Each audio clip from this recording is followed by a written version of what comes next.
Tonight, it's my pleasure to introduce our guest speaker for the evening, who is former Governor Martin J. Schreiber. He just gave me permission to call him Marty. He was born in Milwaukee, April 8th, 1939. I was born in Milwaukee in 1940. Only I was on the south side, he's from the north side. He attended Milwaukee Lutheran High School, Valparaiso University, University of Wisconsin-Milwaukee, and received a law degree from Marquette University.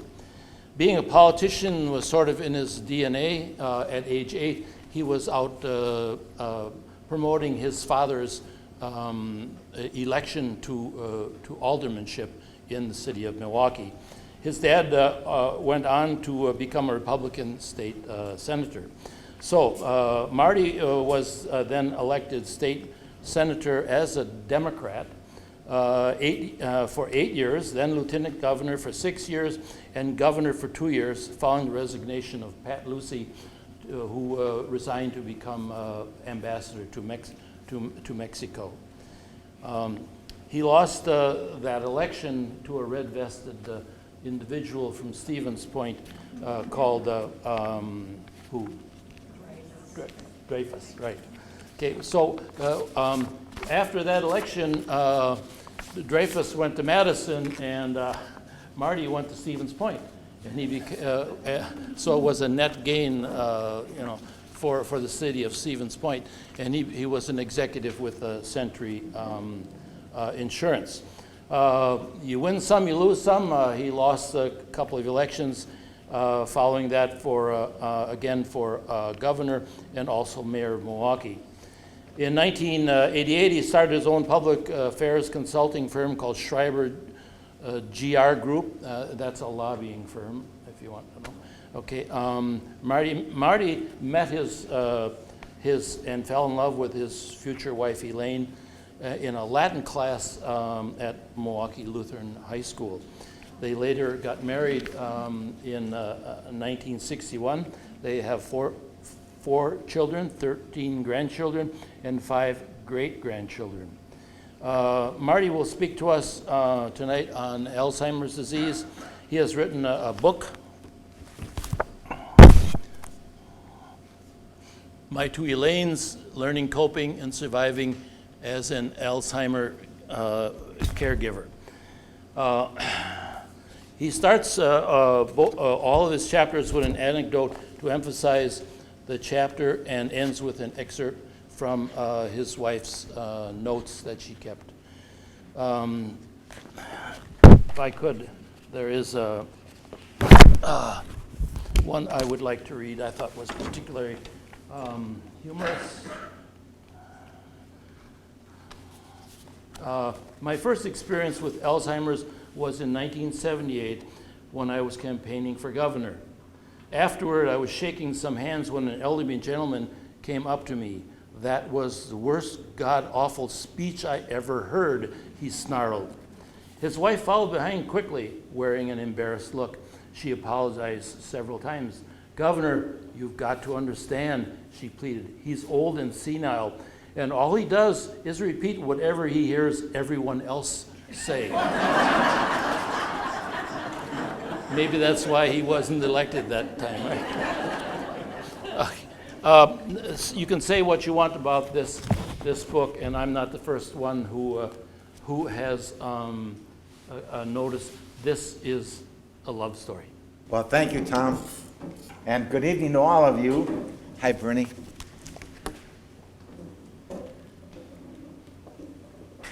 Catch all your swear words now. Okay, good. Can you hear me? Yeah. So this is Bernie, and he's hard of hearing, and he asked if I would wear this microphone. And I said I would. And so to Tom, I want to thank you for giving my whole talk. I have nothing more to say. This concludes the presentation tonight. And I didn't think it would go as quickly as it did, but who would have ever thought we would be done by 18 minutes to 7? By the way, do you know that Marshfield has been stated to be the #1 best living city in Wisconsin? It's the 3rd best living city in the Midwest. But anyway, so I am so pleased to be with the people who made Marshfield the #1 best living city in Wisconsin. Now, yeah, you bet. If you would change your voting patterns just a little bit, it would make you even a better city. But my thanks to the Stevens Point, Rebecca, and for what they do with this PAL program. This is really exciting for me to be here. I have never appeared on the Stevens Point campus before, so this is an important, very first for me, and I'm excited and enthused about that. But that's not the only thing I'm excited and enthused about. If you look around, this by far is the largest group that I have ever talked to at the University of Wisconsin Stevens Point campus, and by far the largest. So, in fact, if you look around, there are more people here than were at the swearing-in ceremony of Donald Trump and President Obama combined. And so I'm really pleased to be here. To Tom, thank you for the introduction. That's the kind of introduction where you're worried that the last lines are going to be, and friends may call at the funeral home between the hours of 9 and 11. But thank you very much. And then also, I want to take recognition of a man I have talked to and known about for 13 years, Dr. Jack Milbauer. Dr. Milbauer and I got to know each other because he was selling a boat at the same time I was buying a boat.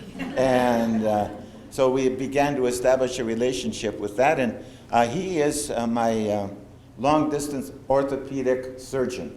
And he gives me all kinds of advice and counsel. And the reason for the walker, by the way, is to tell everyone to get rid of throw rugs. About 4 weeks ago, I'm in my home, and all of a sudden I make a wrong turn and I trip. I break my kneecap in 2 different spots, and I fracture my wrist. And I also, if you notice, my beauty is marred because I have a cut here. And so if anybody sees that my beauty is not what it used to be, if you could understand that and live sort of through it. But anyway, the point is get rid of those throw rugs. I was talking to Dr. Milbauer, the orthopedic, and I told him I was sort of convinced that the orthopedic surgeons actually own and have a monopoly on throw rugs. And it's the same thing with dentists giving out candy. Anyway, Dr. Milbauer, thank you for being here and for all of the advice and counsel. So anyway, well, here we are, and I'm very pleased to be here with you. I generally start off talking about the fact that in 1978 I was giving a campaign talk in Eau Claire, Wisconsin. And after the campaign talk was over, this elderly gentleman came up to me and he said, that had to be the world's most god-awful speech I've ever heard. And his wife came up and said, please excuse my husband, he's old and he's senile, and all he does is repeat whatever he hears everybody else say.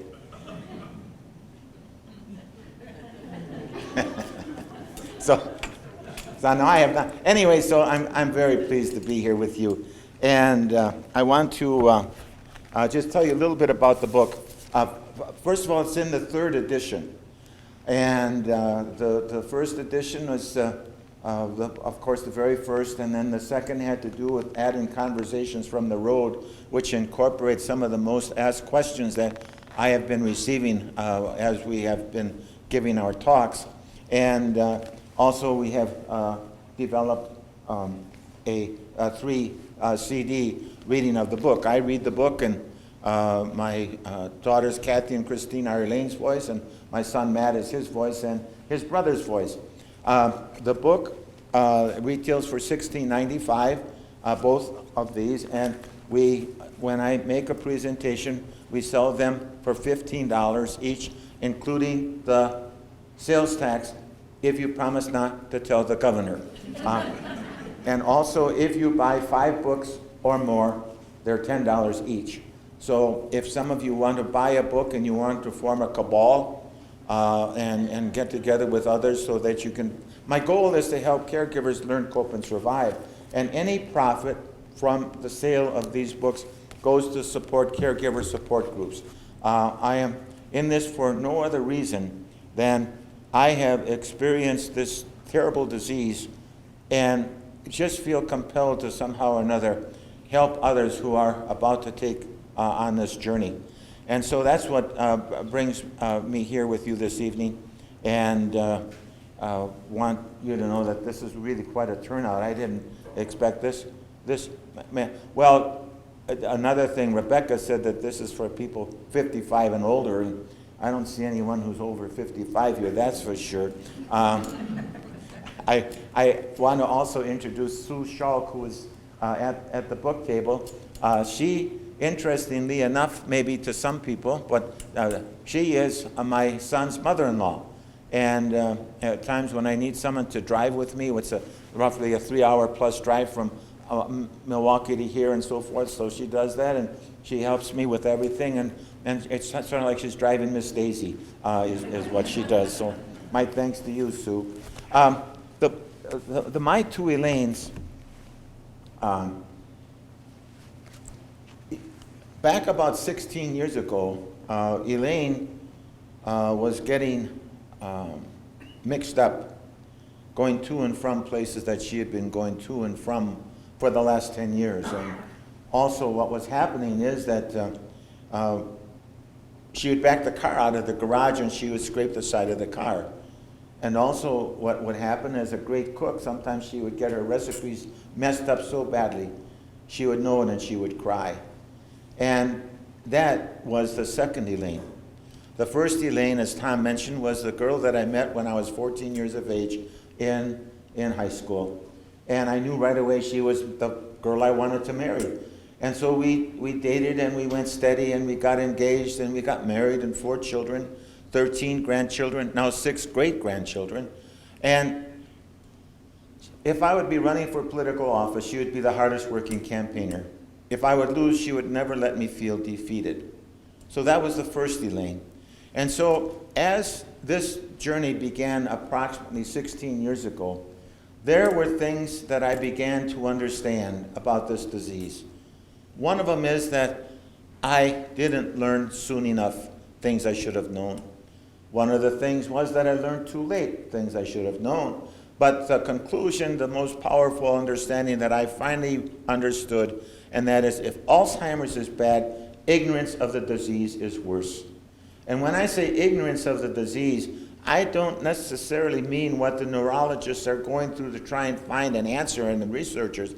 When I say ignorance of the disease, I'm talking, for example, ignorance of the disease by the medical profession, who does not understand that when there is a diagnosis of Alzheimer's, there are 2 patients, the person who is ill and also the caregiver.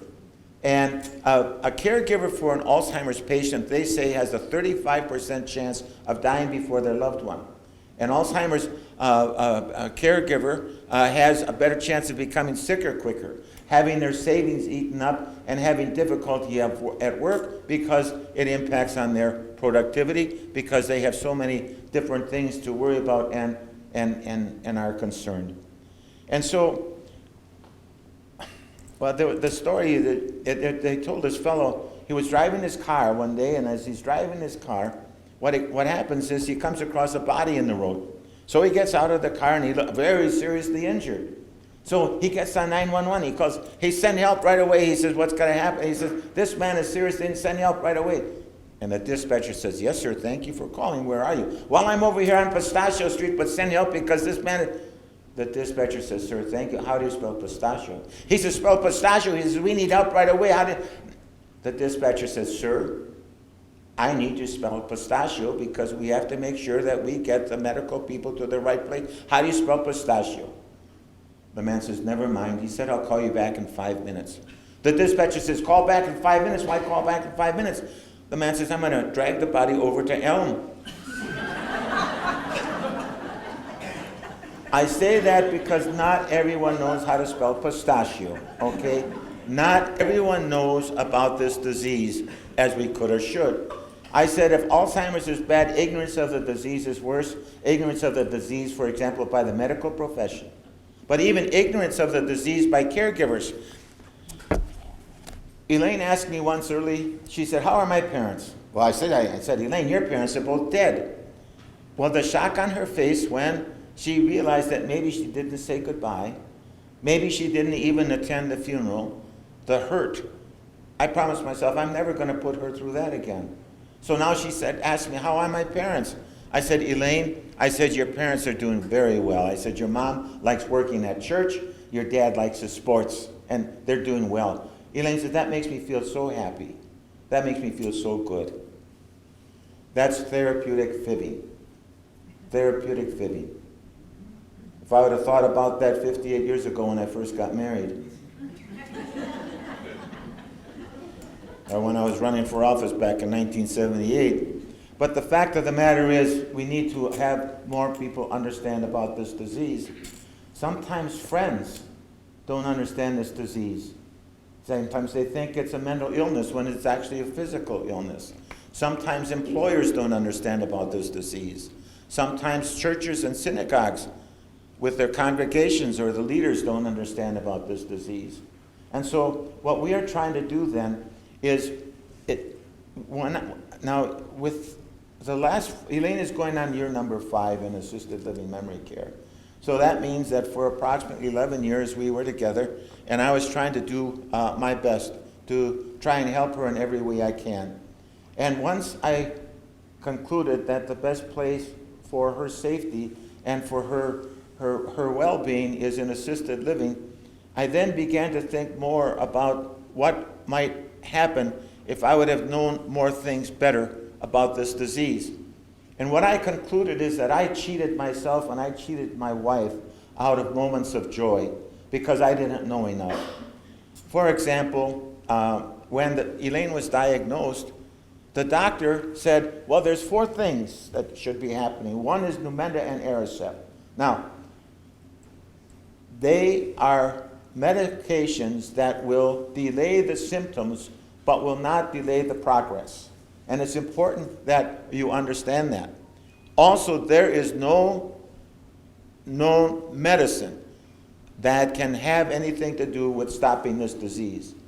Or even Predigen, is that what they advertise with the CE, so forth, save your money.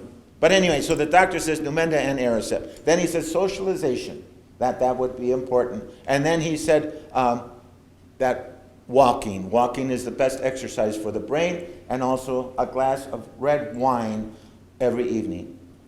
So Elaine got 3 weeks ahead with the glass of red wine and 2 weeks behind with the walking.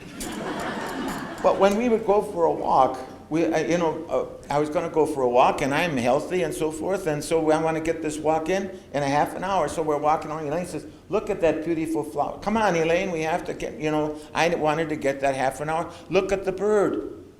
All of the moments that we could have had if I would have been smart enough just to stop and try and understand what is happening in her life and what more I can do for her. If you can, for a moment, I want to share with you what I think happens in the life of a person with Alzheimer's. You can start off, and if you take a funnel and you hold the funnel by your eye and you look up, and of course, because the funnel expands, as you look up, you see the blueness of the sky and the hope of tomorrow. And what happens as this disease progresses, that funnel becomes inverted. And now the large part is by your eye, and you look out, and all you see is a little bit. That then becomes the life and the world of the person who is ill. They are not aware that they ask you the same questions 10 times in a row over the last 2 minutes. They are not aware that you just went for a walk 5 minutes ago and you don't need to go for another walk. They are not aware of the fact that, hey, they have 5 coats on and they're still warm, but they want more coats. They are not aware what happened 5 weeks ago or 5 years ago. And by the same token, they are not aware or concerned about what should happen 5 minutes from now, or 5 weeks from now, or 5 years from now, because their world is now that. So there was a hippopotamus and a butterfly, and they fell in love with one another, and they're going to be married. So the hippopotamus is thinking about the consummation of the wedding. How do I do that? Thinks the hippopotamus with a butterfly. So he seeks out the wise owl, and he says, wise owl, I am a hippopotamus, and I am in love with this butterfly, and we're going to be married, and I want to consummate the marriage. How do I do that? Well, the wise owl says, change yourself into a butterfly. So the hippopotamus accepted that advice, began to walk away, and then How do I do that? Thinks the hippopotamus. So it goes back to the wise owl. He says, wise owl, how do I turn myself into a butterfly? And the wise owl said, get lost, Buster. I just determined policy. And so what I am telling you is policy. What I am telling you is extremely difficult. But what I am telling you is so important to make sure that we steal some of these moments of joy from this disease. What has to happen is that we have to join the world of the person who now is. As long as I tried to pull Elaine back into my world, it really didn't happen on a Thursday, it happened on a Saturday. Your mother and dad are really dead. As long as I kept on trying to pull her and keep her in my world, the anxiety on both of our parts was so significant. I know that her life was more miserable. I then began to understand that the best thing that I can do is to join her world. Now, when I say policy and how difficult it is, it's important to understand you have to let go of the person who once was so you can embrace the person who now is. And that's a very difficult thing, but so extremely important. In the book, I talk about death by 1,000 cuts. And also I talk about, just now, if you have to have your right arm cut off, do you want to cut it off an inch at a time? So Elaine and I have lunch as much as I can over at Assisted Living Memory Care in the cafeteria. Now we're sitting at tables like this, a little smaller, and she's beginning to cry. I said, Elaine, why are you crying? Well, she says, I'm beginning to love you more than my husband. Well, I didn't ask her what's wrong with her turkey husband. I didn't do that. But the fact of the matter is, what I began to understand is that she did not have to know my name in order for our hearts to touch. And once I understood that, well, then people say, well, doesn't it hurt you if Elaine doesn't know your name? Well, she didn't know my name yesterday. She didn't know my name before that. She doesn't know who the children are. She didn't know who the children's name were a week ago and so forth. And I can take each one of those not remembering who I am as a gut punch, as a slice of a death by 1,000 cuts, or I can say, this person is a different person. And I should no longer expect her to remember my name than if someone would come in off the street that she has never seen before, because chances are her mind thinks that she has never seen that person before. And that's what one of the big challenges is, and that is to make sure that we join their world. I gave a presentation at Barnes & Noble in Milwaukee just a while back, and in the group there was this woman. I came to find out her name was Lisa. Lisa, I think, was in her late 40s, early 50s, but she stood up and she said, you know, my dad has Alzheimer's, and she said, here I'm at work, and when I'm at work, I get a call from Mom, and my mother says, come home right away because Dad is acting really strange. So Lisa said, I rushed home, and she walked in and she said, sure enough, here my dad was in the middle of the living room floor, and he was going. So she said, Dad, what are you doing? Well, he says, I'm fishing. Well, what are you fishing for? Well, he says, I'm fishing for walleye. Well, she says, can I join you? He says, sure. So she said she began to fish. And she said that she had one of the best interchanges with her dad that she can ever remember having since the time of his diagnosis. Because, as she said, their hearts were touching. Now, the episode is over, and now she's leaving. And as she leaves, her mom says, Lisa, what do I ever do if this happens again? And Lisa said, I told Mom, I said, Mom, get in the boat with Dad to join their world. And that is what is so important. I can't tell you how many times I have seen and just scratched my head in so much disappointment where a spouse will be arguing with with their loved one who is ill about the fact that they just had a towel put over their shoulders and don't need another one, or how they just had a cookie, or how something else happened. And it can be made so much different. I try and talk about the fact and that rather than worrying about the storm to pass, to try and learn how to dance in the rain. And so to understand more about this disease is really like learning how to dance in the rain, and to try and make sure that we snatch these moments of joy.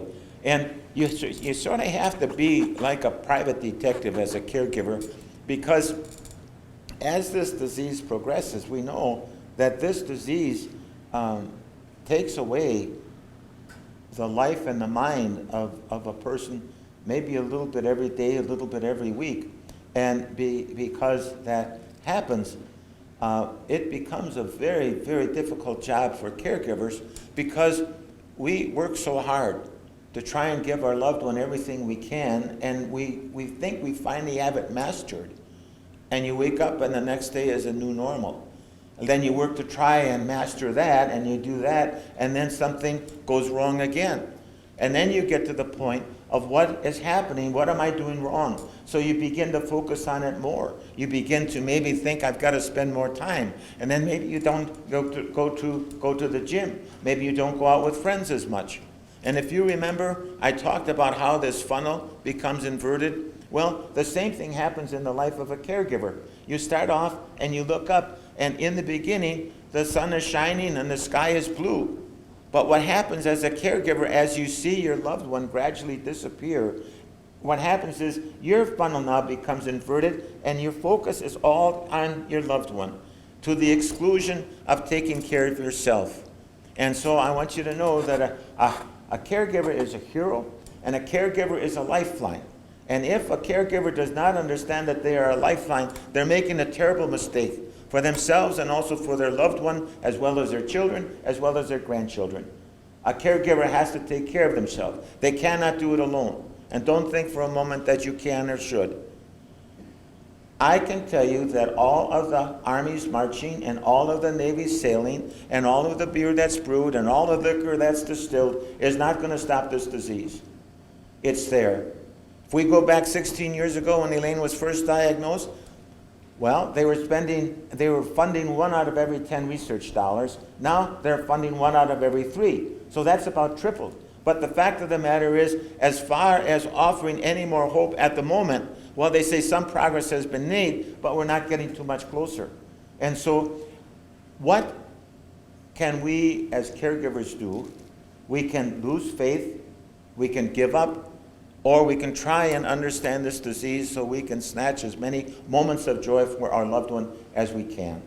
And so for a while, Elaine, as a great cook, was very satisfied chopping celery. We chopped bunches of celery, but she was feeling good about herself. Well, we graduated from that into folding towels. She loved folding towels and feeling useful. We folded a lot of towels, 3 or 4 times the same towels. Then it came time as went along for memory care, for daily memory care. I don't want to go to memory care. I don't want to go and be involved in those things. All right. Well, she wanted to go further on to college. So I checked with the people over at daycare, and so Elaine would like to go to college. We got Elaine a spiral notebook. We got her a ballpoint pen, and I talked with people, and every day she went to class. And she was very happy. She took her notes and came home. And so the idea of understanding that this is not a death sentence, yes, the prognosis is not good, and yes, it's not going to get any better. But once again, I want to ask, are we going to lose hope, and are we going to give up? Well, the answer to that is certainly no. Well, of the 10 top killers, Alzheimer's is number 6.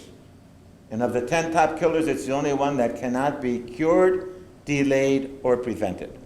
But I want you to know that I maybe have some good news that they're telling me about, because they think that Elaine may be getting better.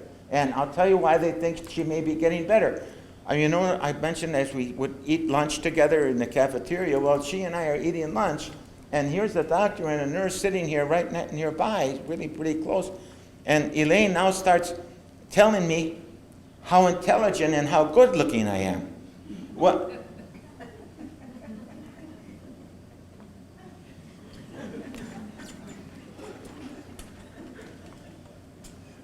You too, huh?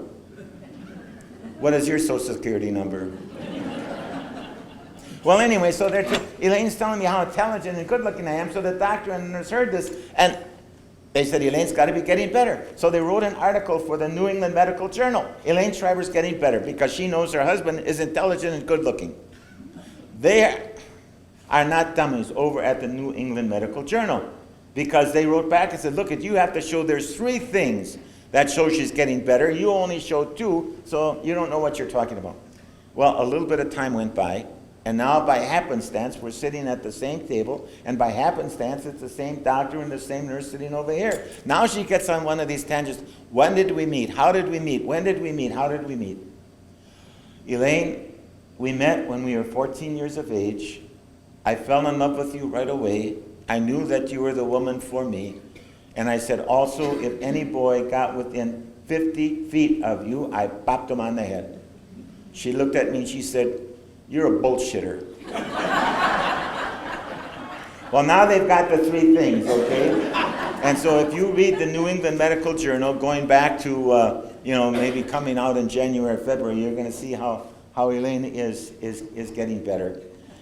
So here we are on October 10th, the 10th month, October 10th, 19, and I have to tell you that this disease takes us to places we never thought we would be.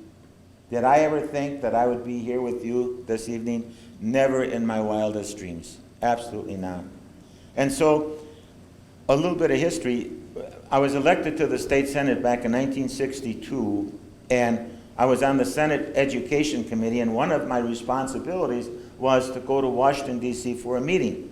If you take a 5:30 in the morning airplane out of Milwaukee, you can fly to Washington, D.C., attend your meeting, and come home in the same day, which is what I was in the process of doing.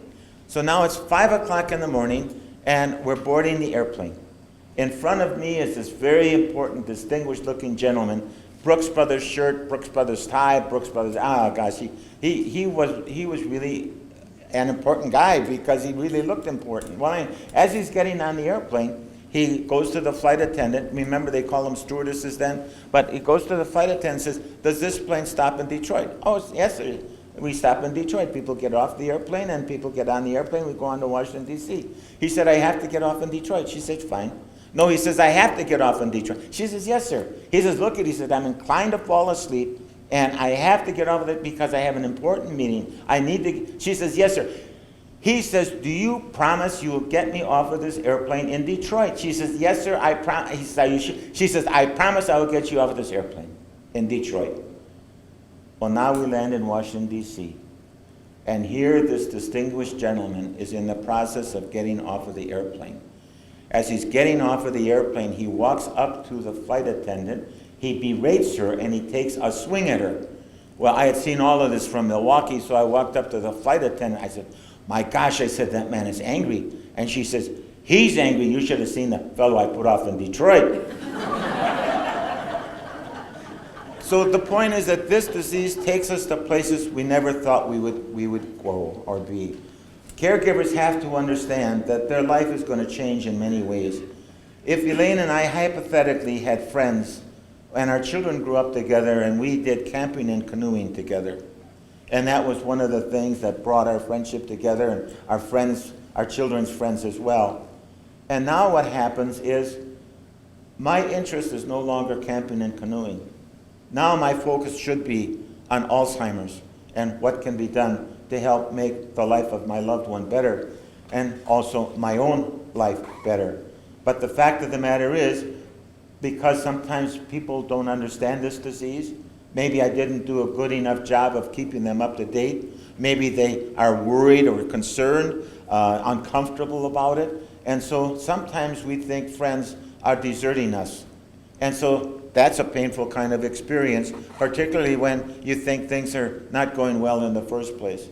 Sometimes there's going to be people that are going to come through like you wouldn't believe. To the people that work with Elaine now at Memory Care, or to people like Sue and my son and so forth, this disease leaves a terrible hole in your life. And what happens though is, because this disease takes us to places we never thought we would go, sometimes strangers begin to feel that emptiness and that pain by being of help and of being a friend. There are Alzheimer's caregiver groups. There's the Alzheimer's Association. There is the Aging and Disability Resource Center. There probably is something for sure going on here at the University of Wisconsin-Stevens Point. There's something probably going on over at Marshfield Clinic. But there are things and places that a caregiver must and should go in order to make sure that they understand more about this disease. So I think what we're going to do, is I'm going to read you a few excerpts from the book. I want you to know that when, in the process of writing the book, what had me want to write it, I told you that I had seen people argue with their loved one about what happened. I saw that. So what I thought I wanted to do was to say, look, I know you're coming on this journey. I've been there. And please sit down and let me talk with you for a little bit so I can give you a sense and an understanding of what's ahead. I wish it would have happened for me, but I also felt that if I can help other people learn, cope, and survive, I would want to do that. And so I write the book, and I'm ready to go to print, and lo and behold, if I don't find a series of notes and journals and diaries that Elaine had been keeping since her diagnosis. And so what I did with my daughter Kathy and my daughter Christine, the three of us went through those notes. And I sort of felt very bad because I told my story, but never did I think of what was happening with Elaine and her life because I was telling my story. And so when I read her notes, I want you to know we had prayed together and we had cried together, but never did I understand the courage that it takes to be diagnosed with this illness and then go forward. But she did that. But anyway, I was able to capture some of these notes, and each chapter then begins with some of her notes so that you can get a sense of what it's like to be diagnosed with this illness and then go forward. Some of her writings are extremely complimentary and positive about me. And I don't put that in there for self-grandizement. I put that in there to drive home the fact that caregivers are a lifeline and that they really are in a position of making a big difference in their loved one's life. So they've got to take care of themselves. So, well, let me read just a few of these. Okay, so here's what we're going to do. We're going to, I'll read the notes from Elaine, and then I'm going to talk about prayer, persistence.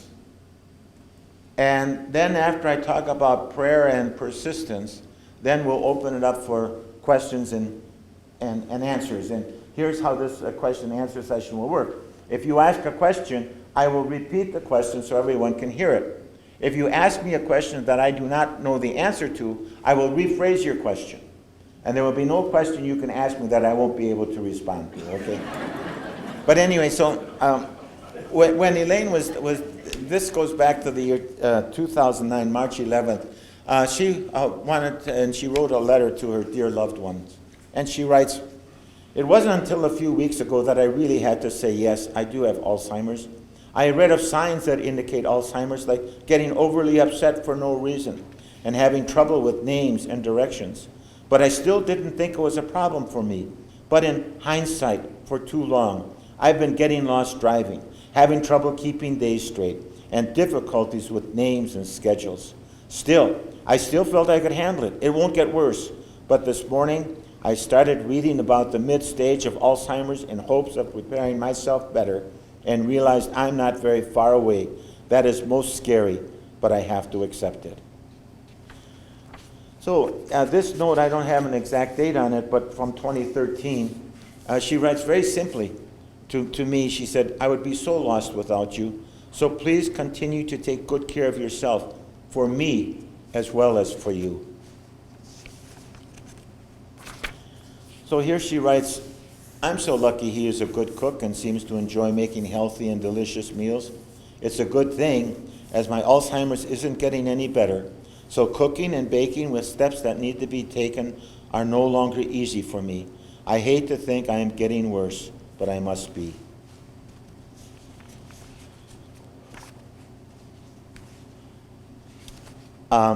This one here, listen to this.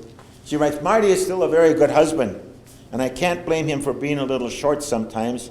It has to be a problem for him. It puts more responsibility than he can handle sometimes, but he knows I'm trying my best and tries hard to help me. I know it's no easier for him than for me.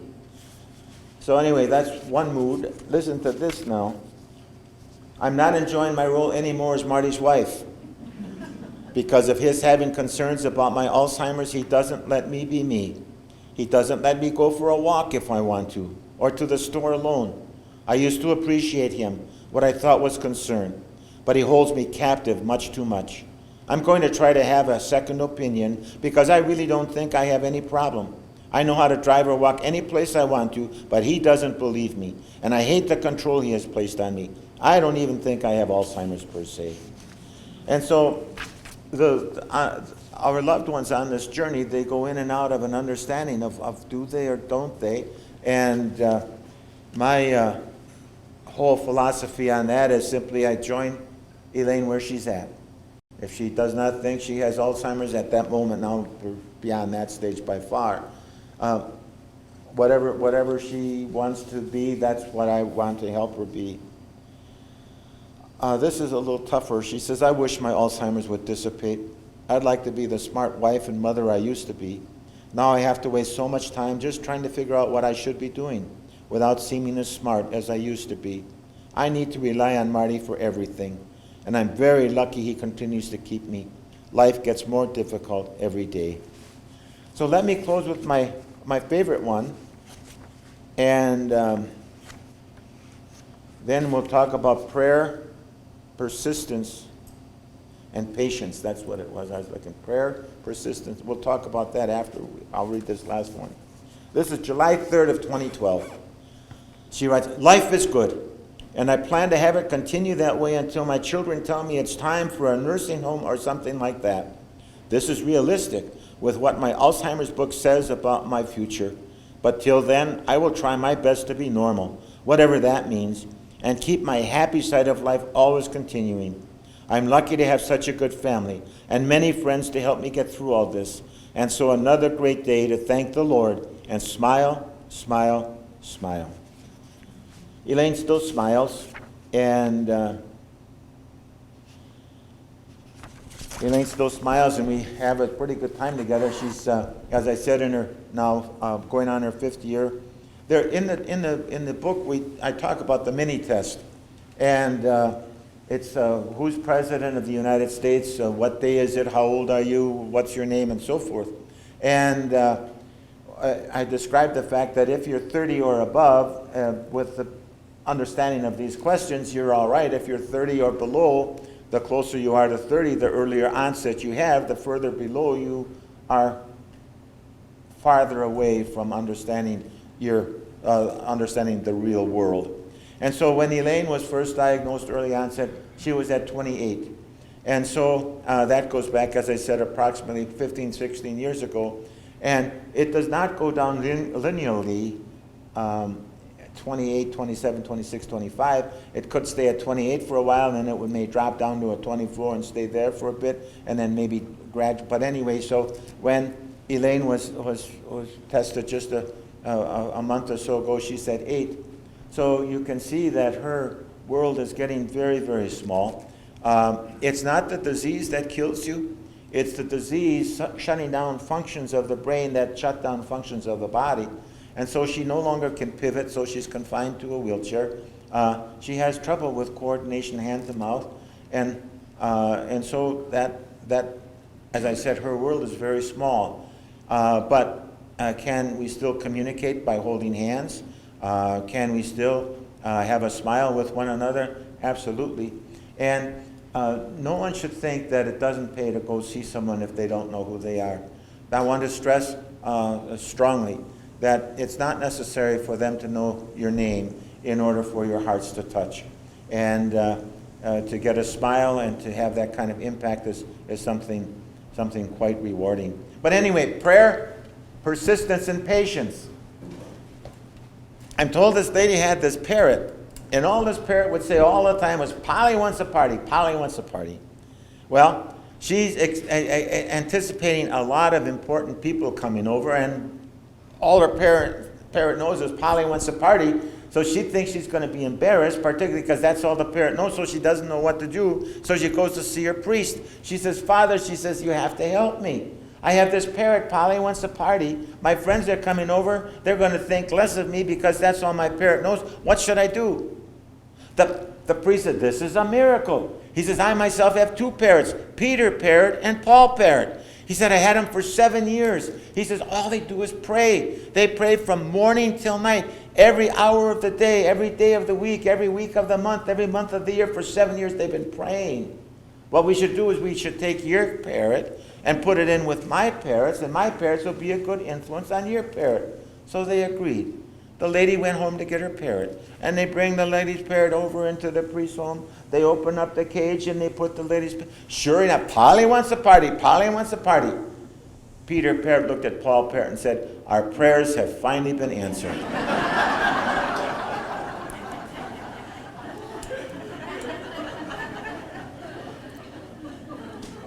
So as Tom mentioned, after I lost the election in '78, we moved to Rudolph, Wisconsin, and we had a hobby farm, and it was a great experience because I always wanted a horse, and also we raised some beef cows, and a menagerie is what we had, but between ducks and sheep and so forth. But this central Wisconsin was a wonderful area. And my son stayed up here. He was a junior when we moved up here, and he married a young woman, and so he stayed here with his family. But it's been really good. And I'm tempted to tell you whether or not, I'm tempted to tell you this story, but maybe I will anyway. It has nothing to do with anything other than the fact that we did have some beef cows on the farm. And my goal was to increase the herd. So I was looking for a bull. And what happened was, a vet, I used to represent the veterinarians, and so a vet told me, he said, who I knew, he said, there's a bull for sale right around Green Bay, and it's really a great one. He's got a great reputation. So I went over, and on recommendation, I bought this bull. And so I put the bull, in the trailer, and we came in, and we drove into the barnyard, and opened up the gate, and the bull walked out. And he sniffed the air, and he did nothing. He did absolutely nothing. And boy, I paid a lot of money for this bull, so I went to the veterinarian. I said, hey, I bought this bull, and it's not doing anything. Well, he says, the problem is, he says, in Green Bay, there's a lot of moisture in the area because of Green Bay and Lake Michigan, and here there's not as much moisture. What you have to do is give the bull this powder and have the bull eat this powder. That'll make a whole difference. So I gave the bull that powder. He romanced every cow in my area. He broke through the fence, and he romanced every cow in the neighbor's area, and then kept on going for a couple more farms. I don't know what was in that powder, but it tastes like mint. All right, that's enough of that stuff. You're just going to get more of it. Any questions? You've been terrific. I can't tell you how anyway, thank you. And I'll start with a question, which we get quite a bit. What is the difference between dementia and Alzheimer's? And that's a very important question to know the answer to, because dementia is the umbrella, a word that basically means the brain is not working right. But then you get to the question, why is the brain not working right? Well, the brain could not be working right because of an infection. The brain could not be working right because of a mix-up in medications.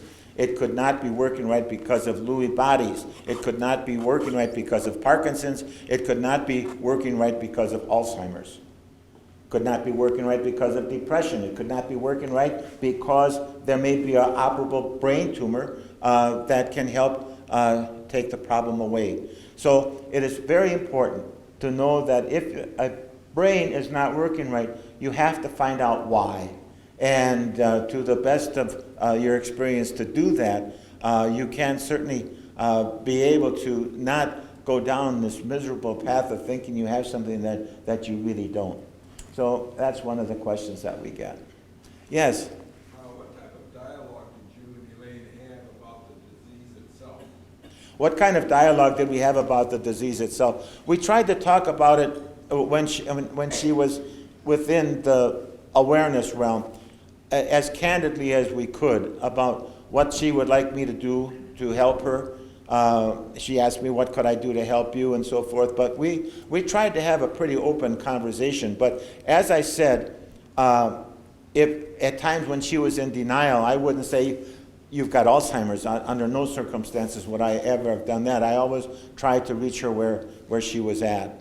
But maybe sometimes by the grace of God, the disease progresses. So now, I said Elaine is now at 8. By the grace of God, she is not aware of how much help she needs in everything that she does, by the grace of God. So there is that transition. Yes, doctor. I'm Jack, doctor that the governor was talking about, and you said something very good. The medical profession doesn't know all the computer. I've never seen the governor personally. We've talked on the phone since and he was nice enough to send me a copy of his fabulous book. And a lot of you know I'm married to another medical person. Mary Ann worked here in the operating room for about 30 years. So the book shows up in 84. I'm not going to tell you Mary Ann. The book arrived about a month ago. She was so kind to send it to me. And I let it sit there. About 3 days later, Mary Ann said, I just finished my book. You've got to read this. And it was amazing. The book reads easily, just as the governor taught me. But I texted him a message the next day and said, I only read it yesterday, but I'm a better husband already. 52 years with Mary Ann. The two of us have realized we can't remember names, but we're correcting each other. I said, you know, we're somewhere between can't remember names and don't know how to drive home. So we're on this journey and we'll figure out where we are. I recommend the book. It's great. It's easy to read as it is easy to listen to. Thank you very much. Thank you. Did you hear that? The question was, how could I possibly have lost the election in 1978? Thank you, Doctor. Jack, thank you very much. And so I appreciate that a lot. Yes, sir.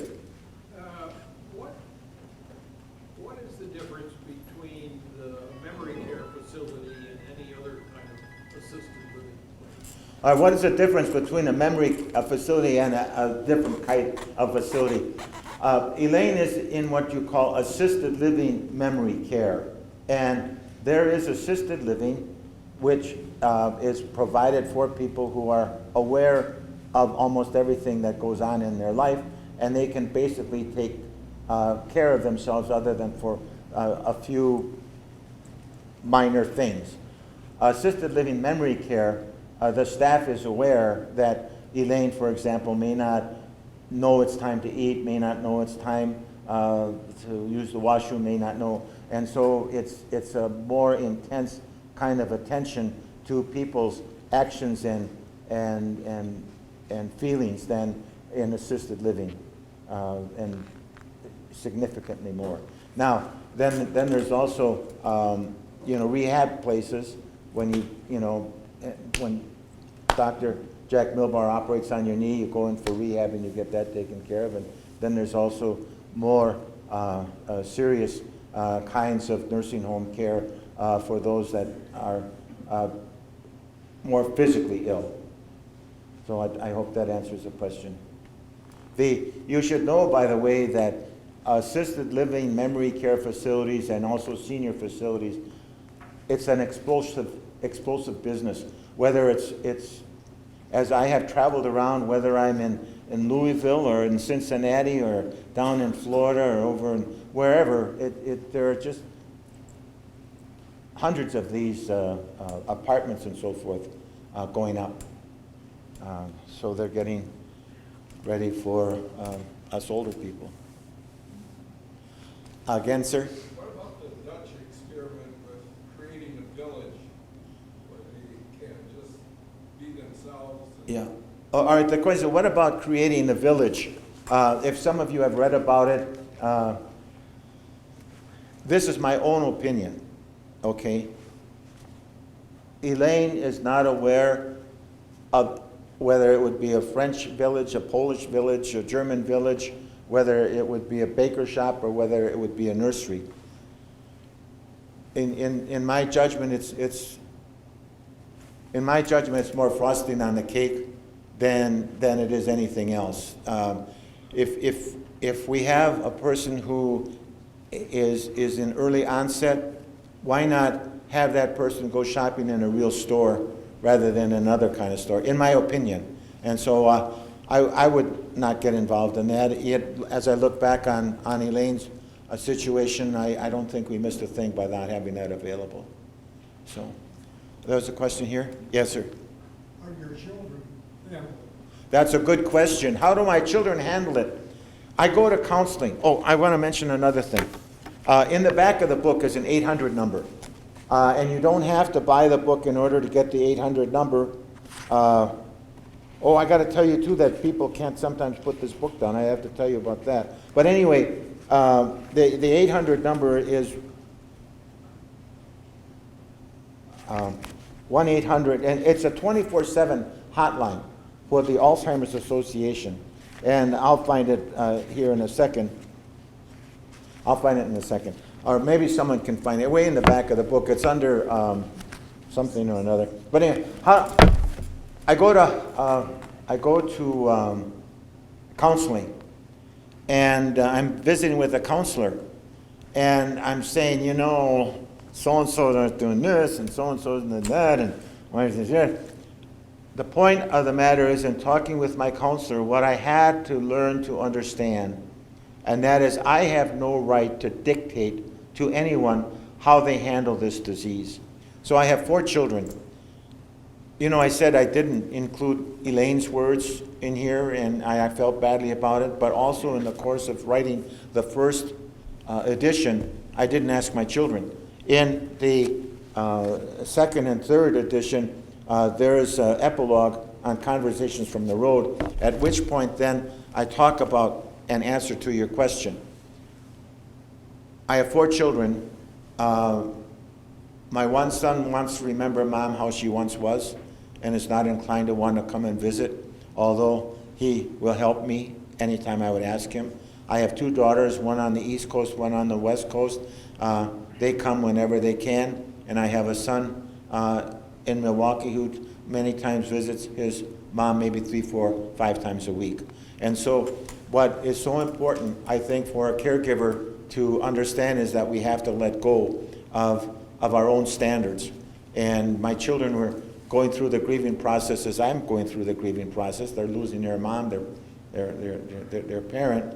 And so I have now come to be more respectful of other people's feelings and how they handle this. Elaine had a brother and 2 sisters, and I tell you, you get to the point where you feel you can't do anything right, you're being closed in on, and you feel you're all alone, and then you begin to strike out thinking other people are responsible for the misery. But that's a good question. Yes, sir? Is your book available online? Is my book available online? I believe so, right, Sue? Yes, it is. Good. Mm-hmm. But it's a better bargain here. I mean, oh my God. A lot of us will want to know that book maybe in the future when we find out that somebody has a problem. Oh, yeah. We'll want the book in the future. Sure. Just as a side note on the book, we were just named the top Alzheimer's caregiver book. I just don't have the exact thing, but so there's roughly 30,000 of these now in circulation in one way or another, either through purchase or by gift. And I was going to tell you that people have picked up this book and they started to read it and they couldn't put it down. And I want to tell you how that happened. Do you remember last January how cold it was? Yeah, never weathered that bad under my administration, right? Okay, but anyway, so here's what happened. So it's really cold out, but we're running short of books. And I go to the printer, I says, we need books right away, so he runs overtime. Now, you see how shiny that is? That's like a lacquer, that's like a varnish. Well, what happened was, he rushed the order so much that he didn't let that dry. And so people picked up the book, but because it was sticky, they started to read it and they want to put it down, and they couldn't put it down.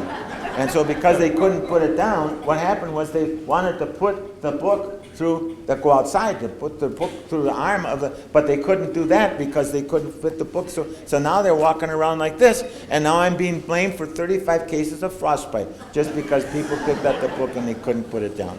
So, but anyway, yeah, the book is online. Book is online. Yes? Well, thank you for the presentation, but you're obviously connected with other caregivers, families, when you visit your wife. Can you talk a little bit about the financial impact on the group of people that you associate with? Boy, that's a dandy one. What about the financial impact? By the grace of God, I ran across a persistent but principled insurance agent who, no. But anyway, so he really almost forced me to buy nursing home insurance. And I was so lucky. Elaine's care now is $200 a day. And at times it goes, depending upon the situation, but $200 a day and multiply out, that ends up to be a tidy sum of money. There are not the government resources to really help someone through unless they get into the Medicaid area. But I think anyone who does have a concern or is facing the financial challenge, the Aging and Disability Resource Center would be an excellent place to start because they may have guidance as to resources. One of the things that becomes so important for all of us, regardless of what kind of disease we think we may or may not have, make sure that if you have a do not resuscitate, if that's your goal, make sure you do that. Make sure you do your estate planning. Make sure you take care of all of that stuff, because gosh, you just never know when you're not going to be able to make those decisions, and now your loved one is going to be stuck. That's not so good. There's got to be brighter things to think about, but it's important. Yes? Can you explain the difference between Lewy body and Alzheimer's? Can I explain the difference between Lewy bodies and Alzheimer's? No. But you can go to that 800 number and get it. I could venture what I think I know, but I wouldn't go to what I think I know in this instance. I have the 800 number, 800-272-3900. That would be a good question for you to ask them. And again, they're 24/7. What can I do about the constant repeat questions? What can I do about this or that? They'll help you. They'll help you. Oh, by the way, if you don't mind, if you read the book and you like it, and if you don't mind going to Twitter or to Facebook and give it a we like, could you do that? If you read the book and you don't like the book, don't say it. Yes. I would just like to say how much I appreciate your comment about therapeutic giving. Because I'm a caregiver for my mother and was raised, you don't tell a lie no matter what. You take your consequences, but you never lie. So we have this discussion a few times a day because she feels herself getting worse. And she'll say, am I getting worse? And I say, no, of course not. No, of course not. And the next question is, are you lying or telling the truth? And I just say, I'm telling the truth, talking like that. Yeah. So And- I just really appreciate the validation of that. All right. The point was made validating the therapeutic fibbing. And you sort of can work on different answers. So, for example, am I getting better or worse? Just, Mom, you're doing great. Boy, I tell you, I can't tell you, you've got that smile on your face and you make me feel so good when I see you, and you're doing really fine. And so Elaine once asked me, how old am I? Well, I said, how old do you want to be? Well, then that sparked a whole new different area. And so we sort of have to, as I said, be detectives on what's going to help our loved one on the journey as to where they're at. And now Elaine asks no questions at all. But when she did, how are my parents and so forth, so you try and do that therapeutic fibbing. I'm a very strong believer in therapeutic fibbing. So, as long as it doesn't hurt anyone physically. Why can't I take out the car? I want to take out the car. Well, why don't we have a cup of coffee and before we take out the car? Why don't we make a list of things we want to do when we get in the car? Or the insurance expired on the car and we're trying to get it renewed, and as soon as that happens, we'll be able to, or boy, I tell you what happened, there's a flat tire, I got AAA coming, and whatever, you know. Like I said, I wish I would have thought about it 58 years ago when I first got married. Anything further? Yes? Can you talk about how the diagnosis came about? Like, were you aware of something, or was she aware of something, or All right. you can share any of that? All right, the question is, could I talk about the diagnosis process? It was first really noticed by our family doctor. I knew that there were signs. I said, you know, she was getting lost and so forth, but you know, you try and put it out of your mind, and you try and avoid it, and even you deny it. And so, and I want to talk to you about that in a little bit.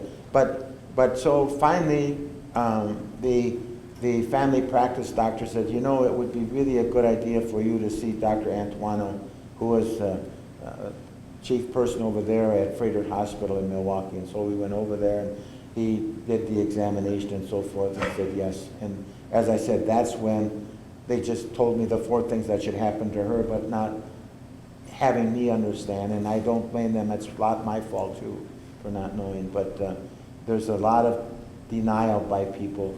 I was so forth in denial for a bit, but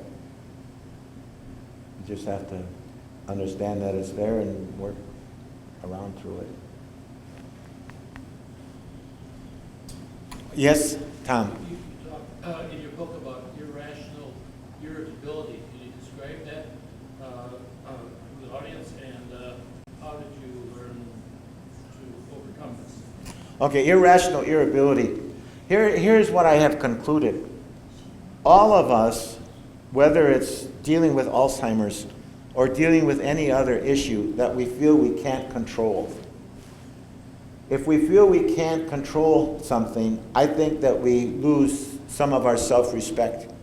Why can't I do this? And so because we lose that self-respect, we become so, particularly if we're overtired and we're stressed, but because we think, because we lose our own self-respect, if we get the inkling that someone is saying or doing something to us that we think is not respectful, our own ego has to stand up and say, wait a minute, I am somebody, and you're not going to take away from who I am, and that's when we strike out at people.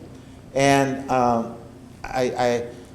the lady who asked me for my insurance paper when I got my car repaired, the man behind the counter at the car rental place, the person at the sales desk, and so you just strike out, and So that's why it's so important for caregivers to take care of themselves. And what I had to do is I ended up buying flowers for people, I ended up buying candy for people, and apologizing. And gosh, that was a terrible thing.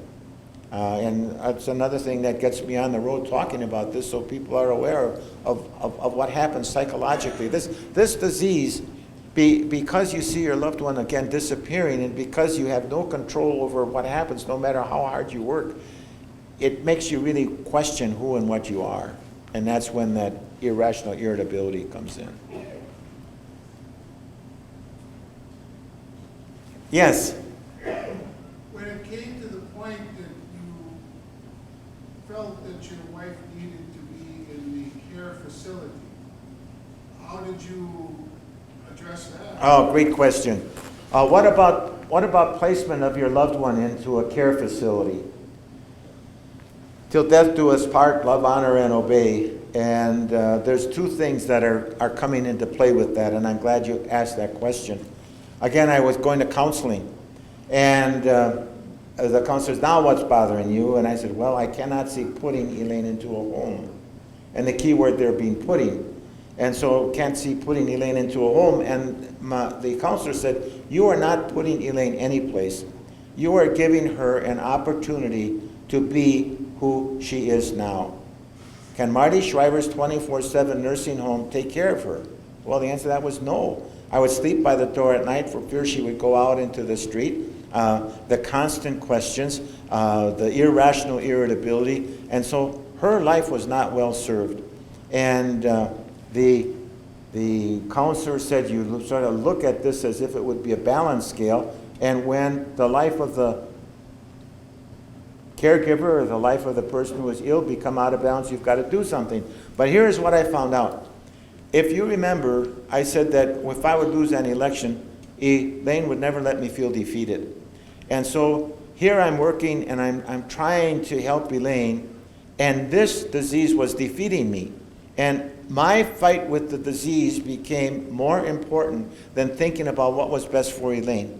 I was selfishly saying, I'm going to take care of my woman, and no matter what happens, and in the process, I was hurting her, I was hurting myself. And so once it was brought home to me that my own selfishness was the factor in keeping her from getting 24/7 care that was best for her, once I got that through my head that nursing home care was better, it was an easier decision.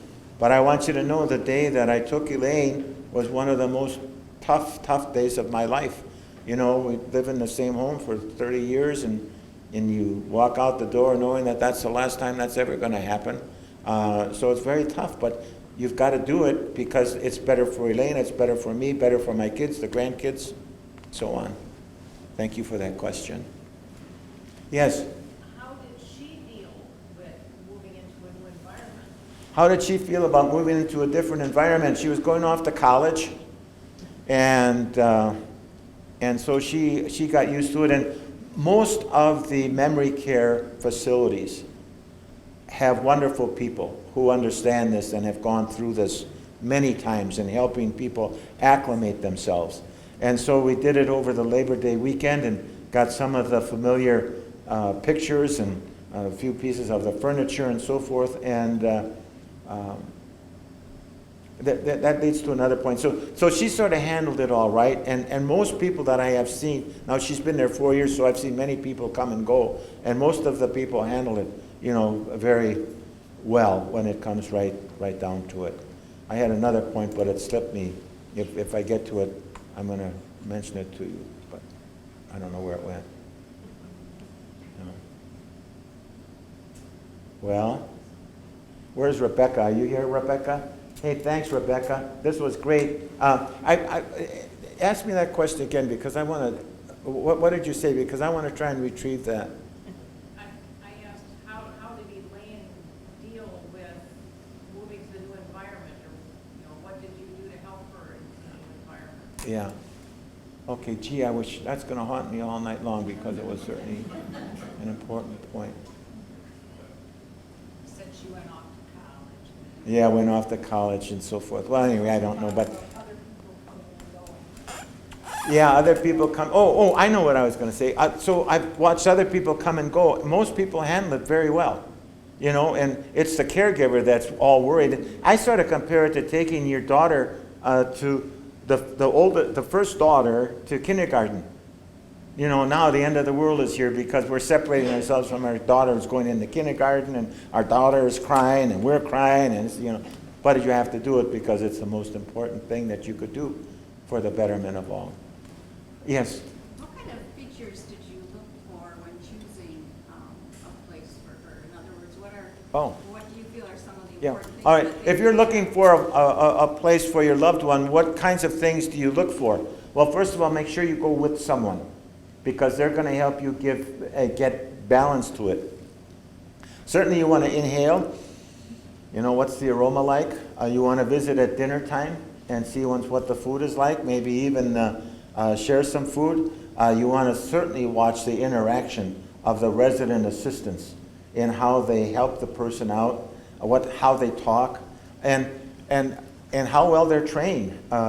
I have been around enough to see a resident assistant grab a can of soda water out of a person's hand, and automatically there was almost a fight because the person taking the can could have said, you know, oh, you found that for us, well, thank you, let me take it so we'll take care of it, and so forth. But so you want to look at the staff and how they interact.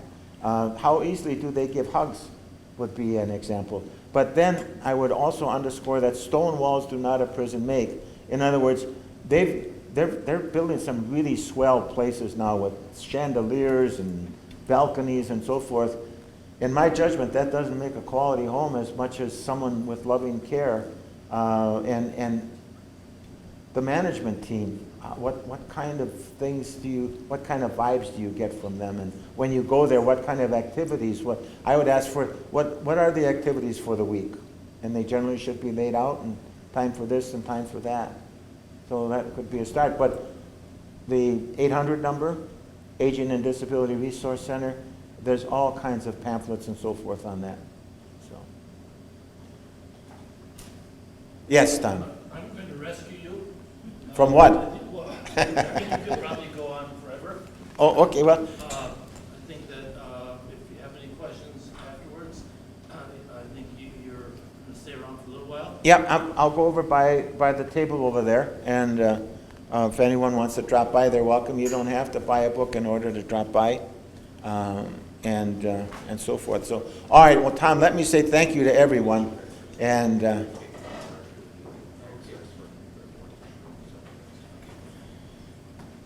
You could have said that too. Okay. Yeah, go ahead.